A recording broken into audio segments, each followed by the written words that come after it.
ہمارے چینل شکرانے کو کی لائک جتنی کریں، بھی سبسکرائب صورتیں ہیں، کریں۔ جو اپنے ذوق کے مطابق جس کو بھی ادا کرے وہ اس کی طرف سے اظہار محبت ہوگا۔ جو چیزیں شریعت نے فرض کہی ہیں اور جن چیزوں کا وجوب ہے اور اس کا باقاعدہ شریعت میں طریقہ بھی بتایا گیا ہے، وہاں ہمارے ذوق کا دخل نہیں ہوگا۔ پانچ گانا نماز کا جو طریقہ بتایا گیا ہے، اس کے اوقات جو بتائے گئے ہیں، اس میں قیام، رکوع اور سجدے کی صورتیں ہمارے اوپر واضح کر دی گئی ہیں، مبہم نہیں رکھی گئی، تو اس میں ہم اپنے ذوق کا مظاہرہ نہیں کر سکتے کہ نہیں ہم نماز اس طرح پڑھیں گے، ہمارا ذوق اس طرح کا ہے۔ وضو میں میرا ذوق یہ ہے کہ میں پاؤں پہلے دھوؤں گا اور باقی اعضاء بعد میں دھوؤں گا، ایسا نہیں ہے، وہ شریعت نے ہمارے اوپر واضح کر دیا ہے۔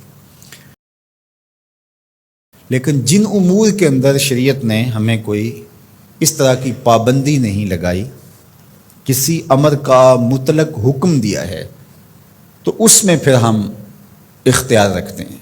جس طرح حضور علیہ السلام پر درود پڑھنے کا حکم دیا گیا ہے، سلام پیش کرنے کا حکم دیا گیا ہے، تو اس میں آپ جس طرح بھی حضور علیہ السلام پر درود پڑھیں، جس ہیئت میں بھی درود پڑھیں، کھڑے ہو کے پڑھیں، بیٹھ کے پڑھیں، درود کے کلمات، درود کے الفاظ، اس میں کوئی پابندی شریعت نے نہیں لگائی۔ مطلق حکم ہے صلو علیہ وسلموا تسلیما، درود پڑھو اور سلام پڑھو اور خوب پڑھو، صبح پڑھو، شام پڑھو، دوپہر پڑھو، پچھلے پہر اٹھ کے پڑھو، رات کی تنہائیوں میں، دن کے اجالوں میں، کوئی پابندی نہیں لگائی گئی۔ اب یہاں آپ کو اختیار ملتا ہے، پھر ہر شخص کا اپنا ذوق ہے۔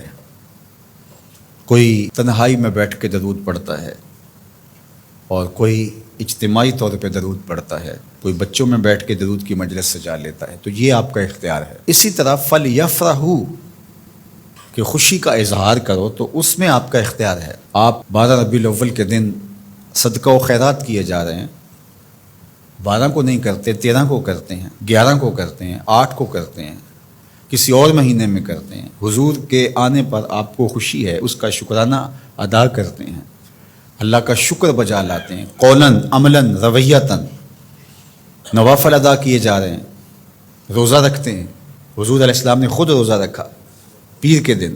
تو اگر کوئی شخص سارے طریق مسرت کے اختیار کر لے، خوشیوں کے سارے رنگ اختیار کر لے، تو اس میں کیا حرج ہے کہ وہ روزہ بھی رکھے، وہ نوافل بھی پڑھے، وہ صدقہ و خیرات بھی کرے، وہ مٹھائیاں بھی بانٹے، چہرے پر بشاشت کا، فرحت کا، انبساط و کیف و سرور کا اظہار بھی ہو، لبوں پر اللہ کی تقدیس کے ترانے بھی ہوں، محبوب کی نعتیں بھی ہوں، اور ذکر مصطفیٰ کا نور ماحول میں پھیل جائے، اور وہ اللہ کا شکر بجا لا رہا ہو اور اس کا رواں رواں بول رہا ہو کہ مجھے حضور کے آنے پہ مسرت ہے، خوشی ہے، تو یہ سارے طریق بھی اختیار کیے جا سکتے۔ ہر شخص کی اپنی کیفیت ہے۔ میں نے کہا اس پہ خام خواہ اتنی ضد بھی نہیں کرنی چاہیے کہ جو میرا ذوق ہے ہر شخص کو ذوق کے مطابق ہی آنا پڑے گا، یہ نہیں ہے۔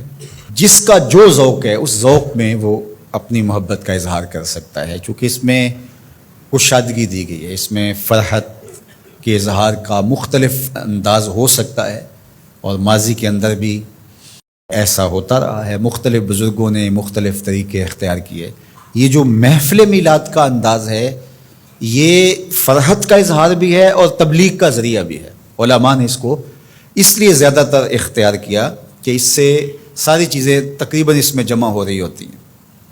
آپ مسجد میں نماز پڑھتے ہیں، پھر شکرانے کے نوافل ادا کرتے ہیں، حضور کا ذکر ہوتا ہے، حضور علیہ السلام کے معجزات کا بیان ہوتا ہے، حضور کے حسن کے تذکرے ہوتے ہیں، حضور کے فضائل، حضور کی سیرت، حضور علیہ السلام کے خصائل، اور مدح و ستائش، نظم میں، نثر میں حضور پر سلام، بار بار درود پڑھنا، اور حضور کے لائے ہوئے دین کی اہمیت لوگوں کے سامنے رکھنا اور دین کو اختیار کرنے کی تلقین کرنا، یہ سب کچھ محفل میلاد میں ہوتا ہے۔ بعد میں پھر مٹھائیاں، تبرک، یا شروع میں کھانا یا بعد میں کھانا، وہ بھی شامل ہو جاتا ہے۔ تو یہ ساری خوشیوں کا اور اظہار کے جتنے بھی سلیقے اور طریقے ہیں ان کا ایک مجموعہ ہے، تو اس کو محفل میلاد کہہ دیتے ہیں۔ اگر اس میں کوئی ایسی چیز نہ ہو جو شریعت کے مزاج سے متصادم ہو تو اس پر کسی کو بھی میرا خیال اعتراض نہیں ہونا چاہیے۔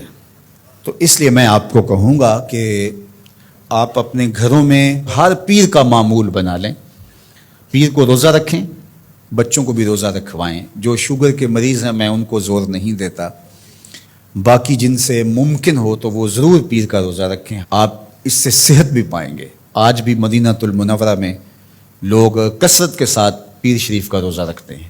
یہ معمول بنا لیں. اور افطار کے وقت جو آپ دسترخوان بچھائیں اس میں اپنے بچوں کو بھی اپنے ساتھ بٹھائیں اور حضور علیہ السلام پر درود پڑھیں. حضور کی سیرت کا کوئی ایک واقعہ سنا دیں. حضور کا کوئی ایک معجزہ ان کے سامنے رکھ دیں. آقا کریم علیہ الصلوۃ والسلام کے حسن کا قصیدہ ان کے سامنے پڑھ دیں. کسی عضو بدن کی خوبصورتی اور شمائل کا تذکرہ ان کے سامنے رکھیں اور پھر نتیجہ آپ دیکھنا. اس کے بعد دعا کر کے افطار کر لیں, کھانا کھا لیں. اور یہ صرف 8 دن کے بعد آپ کریں. 8 دن میں 2 مرتبہ کر سکیں, جمعے اور پیر 2 دن کر سکے تو اور اچھا. نہیں تو 1 دن کم از کم یہ مقرر کر دیں. اگر کسی وجہ سے آپ پیر کے دن نہیں کر سکتے, کوئی اور دن مقرر کر دیں. یہ سارے اللہ کے دن ہیں.